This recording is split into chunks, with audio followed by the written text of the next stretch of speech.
Hello and welcome to Talking Live. I'm Dr. Robi Ludwig. We are right here in the Ramey Brooks store on Madison Avenue, especially for Deandra Simmons. Ramey wanted us to have you here since she's a huge fan of yours. We're both wearing... Thank you. I'm wearing Ramey Brooks. I wear it quite often as well, so I'm very excited to be here. We are so excited to have you. First of all, I've told you this before. You are like my favorite housewife of all time. We met at the Bella Magazine party. At the Do you remember Bella that? Magazine. Yes, I do. That gorgeous penthouse. I don't know where it was. I wanted it to be mine. I know, too. It was like, I was like, all glass. You could see everything. It was fantastic. Oh, the views were incredible. That was a fun night. And you have a lot of exciting things going on. But I wanted to just back up a little bit because you are a very interesting person. Thank you. With a very diverse background. I don't know if many people know this, but you had more of a political career going on for a period of time. That's right. And it's funny that you said that because I was on your friend's show, Cooper Lawrence, and she said, the least interesting thing about Deandra Simmons is that she's a real housewife. So I thought that was funny. I was like, yes, I'll take that. That sounds like something Cooper would say, yes. Yes, I actually was working in the Bush administration. I have a degree in economics, political science, and theater, believe it or not. So I loved the theater and I wanted to be an actress. And my parents were like, no, hold on here. You can either be a doctor or a lawyer, you know. That was kind of the way. Sounds like my mother. Business person. So I ended up, luckily I had the degree in the foundation in political science. And I was at one time, as we discussed, going to go to law school, which is my father's big dream. And it wasn't, unfortunately, my dream. Well, it's important to follow your dream. That's right. Because your life is about you. And your mother has, we know her as Mama D, with the blonde wig, right? The blonde wig, which now is out of the, I mean, the cat's out of the bag. Right, you know? I know. So she has the blonde wig, and in fact, I kept saying, Mom, you should start a wig line, for God's sake. Everybody asks about your hair all the time, or at least get an influencer contract for one. She's beautiful. She is gorgeous, but she had cancer. So, I mean, to backtrack, I ended up in Washington because of my family's affiliation with the Bush family in Dallas and the support of the Republican Party. And that's kind of, you know, when you get a plum job, which is those jobs that are where you're placed, that's, you know, you work on the campaign, or you have an affiliation, but you also have to have the resume because there's about 70 to 100,000 people applying for 2,200 jobs. So they really come through those resumes to make sure that whatever job you're placed at is something that you can actually do or you have experience in. And I mean, I appreciate that. So, but before that, my mother had gotten cancer in 1987, and she was really successful in the contract manufacturing part. She was a manufacturer's rep for fashion lines, for couture lines. And when she became ill with breast cancer, which nobody talked about back then, you know, breast cancer, the big C, that's true. Especially women who have breast cancer, then all of a sudden it's, you're not attractive, you're not sexy, much different time than it is now. Well, she closed her business, went around the world with my father and found out about complementary, integrative, alternative, plus allopathic medicine, and why did she become ill and how could she become well with a living more healthy lifestyle and taking charge of her life. She was really ahead of her time. She was into the phytonutrients. She did live cell therapy or stem cell therapy, live cell therapy. Then we went to Mexico when everybody was getting the Laetrile and all the treatments.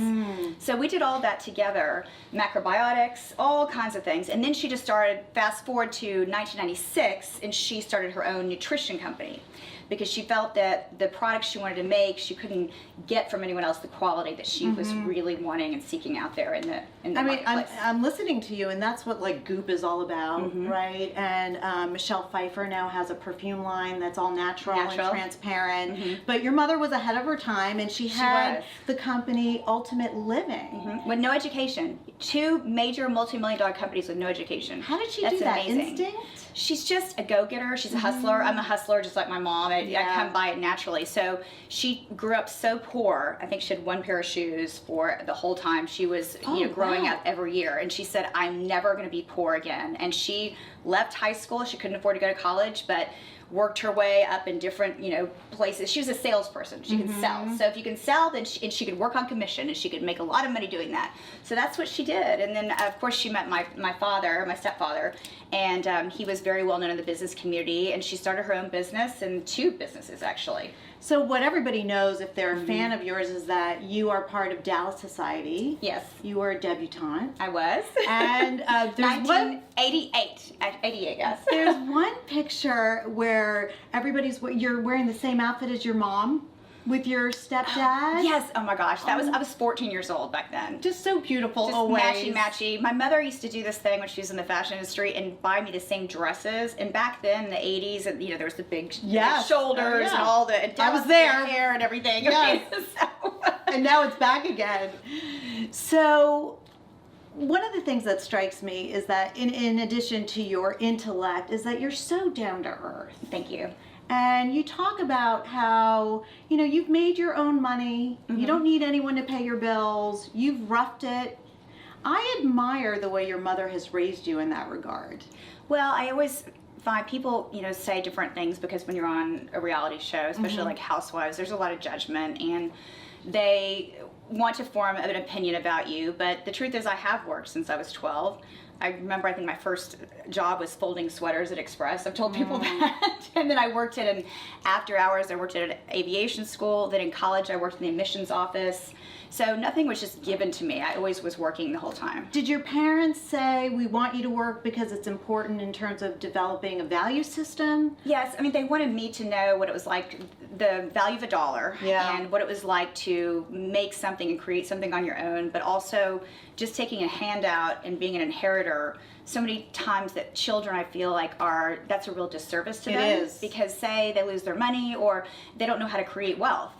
And my parents never wanted to put me in a position where I couldn't have a job, find a job, make money if I didn't have money. And so it's great to have the one over here, but it's not always guaranteed. And so if you have your intellect and you have your education and you have your determination, you can fall back on that. And I can go anywhere and get a job. I know how to do that. And also, people who are given money too easily, I think they're paralyzed. Oh, I totally agree with you. And they just don't get the real world. You have created your own line, but before we get into the line that you've created, which I'm so excited for you, let's talk about the Housewives a little bit. Okay. I did not know this until I was doing research about you. You came on the 2nd season. I did. I thought you were there from the beginning. A lot of I must have people do. missed the first season. Well, I'll tell you, Dr. Ludwig, I was asked from season 1, and I was asked before season 1 to put a Housewives together. At the time, I was Junior League Ball Chair, I was Cattle Baron's Underwriting Chair, which are very high society things that you have to be voted into. And I knew that the women that had voted me into those organizations probably were not going to like it if I was going to be a housewife. It was kind of a little taboo in Dallas society. So I thought, if I'm going to do this, and the only reason I would do this is to build a brand and to expand my empire and my family's brand and my mother's brand. So it had to be right timing. And the year they came to me, I was cheering the Salvation Army Luncheon, which was huge. I was also cheering something called Cancer Blows, which was also equally huge at the Symphony. And so I needed to get through that. Plus I just cheered UNICEF, and UNICEF, it was just kind of real tenuous for me.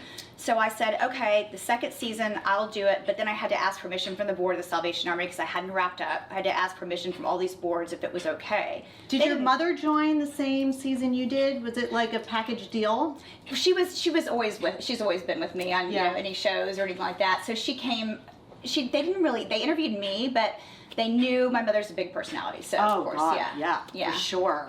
And Cameron, though, joined the same season I did. So we went together. Okay. And Cameron we'd known each other. She was one of my mentees in fundraising, so at Junior League and also in Cattle Barons, which is American Cancer Society. So I had kind of brought her up through the ranks. Well, she seems to really love being on the show.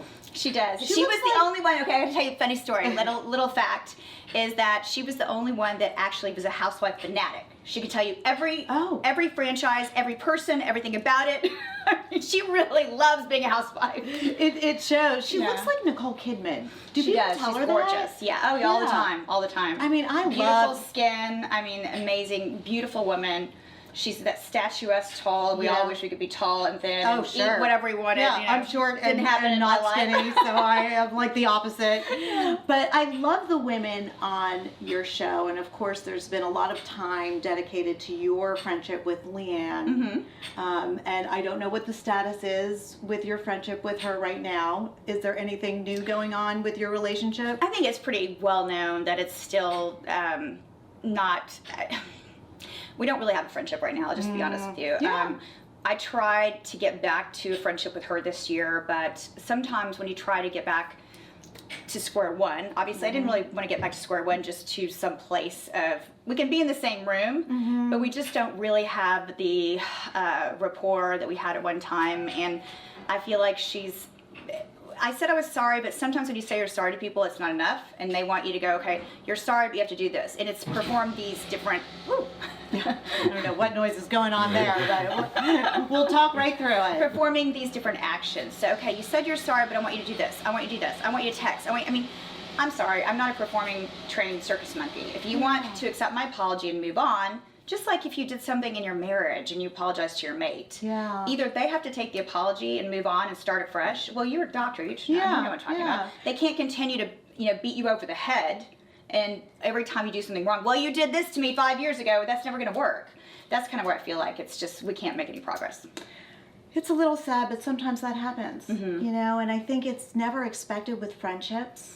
We expect it with relationships, but not friendships. And sometimes there's a beginning, middle, and end. And as you're talking, I'm thinking she never really forgave her mother, right? No, she didn't forgive her mother. Yeah. Her mother So did you're come like to in the that wedding. category. And I also think she thinks there's some competition between us. I've never competed with anyone on the show. I compete with myself because I have to. I compete with how successful can my brand be. Those kind of things. I just don't compete with the other ladies. We're not exactly similar to be. I wouldn't be competing with Leanne because she doesn't have a business like I do.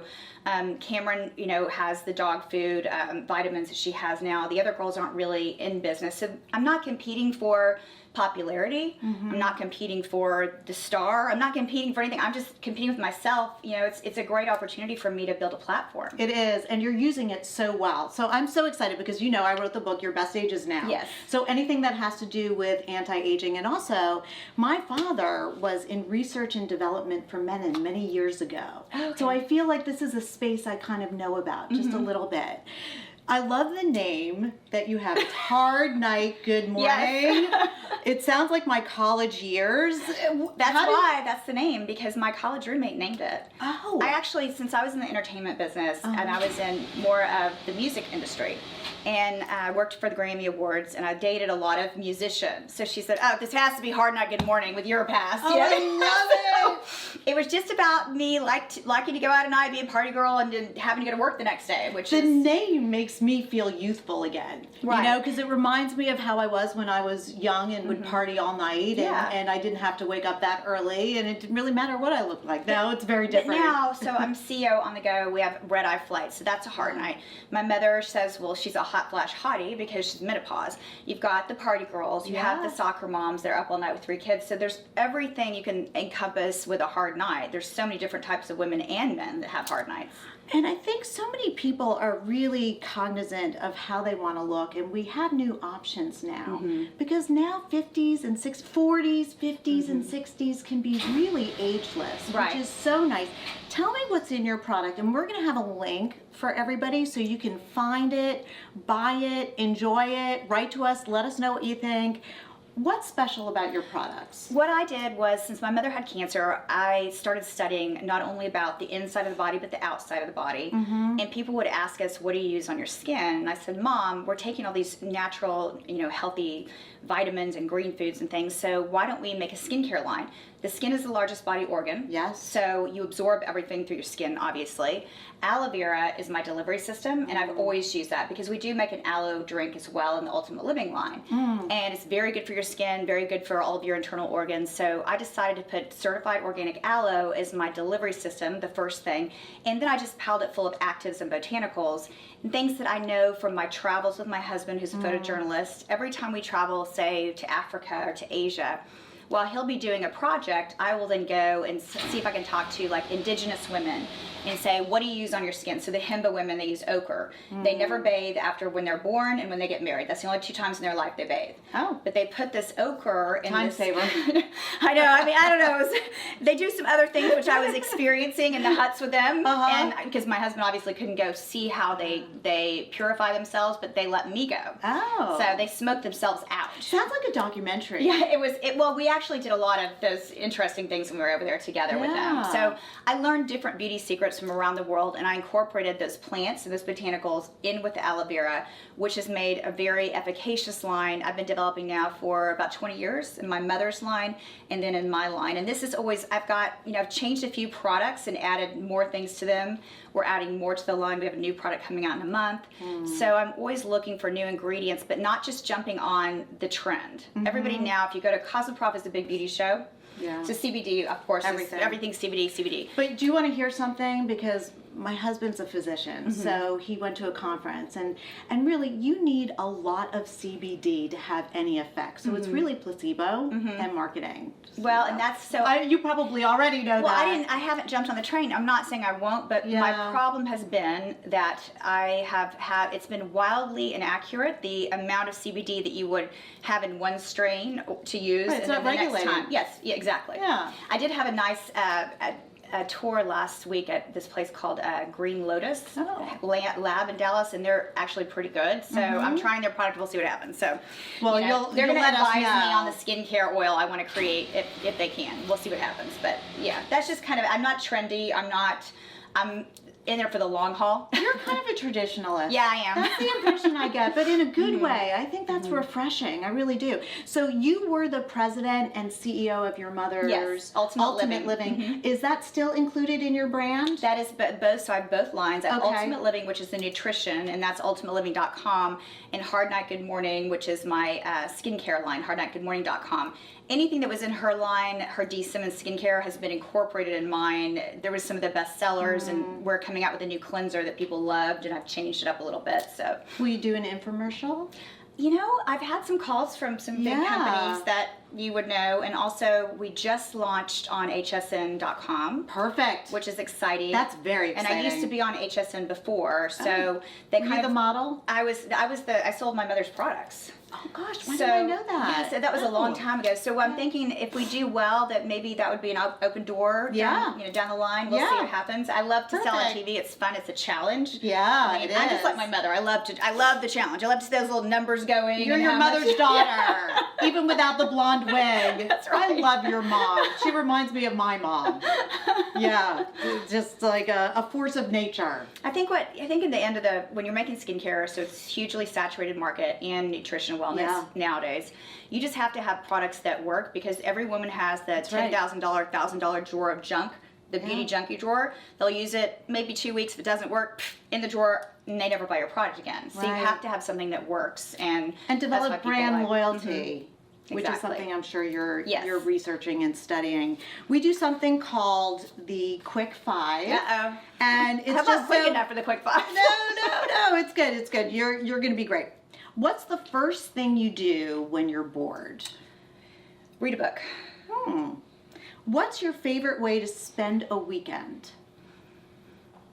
A weekend. Probably at the beach. Or in the country. I mean, my husband and I like to camp, believe it or not. Yes, we are campers. Wow.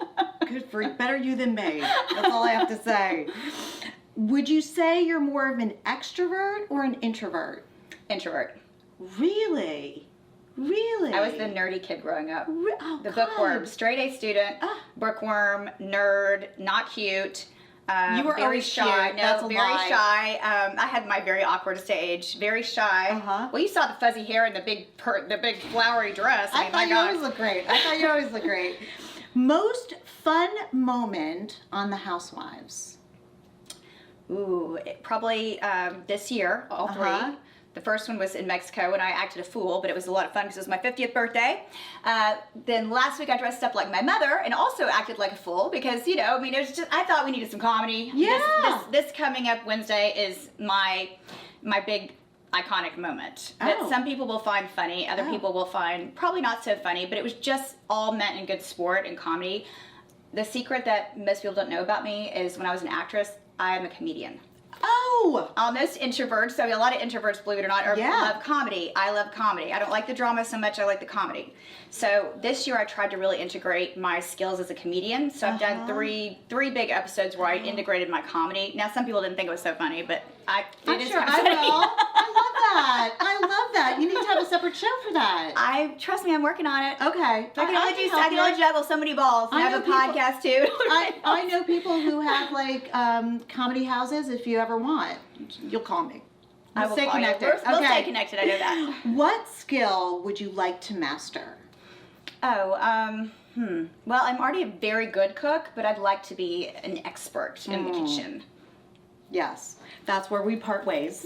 I'm happy to order in. I just want to say that we are going to have a link up. Best of luck. Thank you for having I'm me. so Thank you so much. excited for you. I really am. We had some wonderful sound effects in the back, so We people did. don't, stay around and hear the sound effects. It's real life. There you go. It happens again. Real life is Our messy. own orchestra supporting us. Thank you for joining Talking Live, and we'll see you again next week.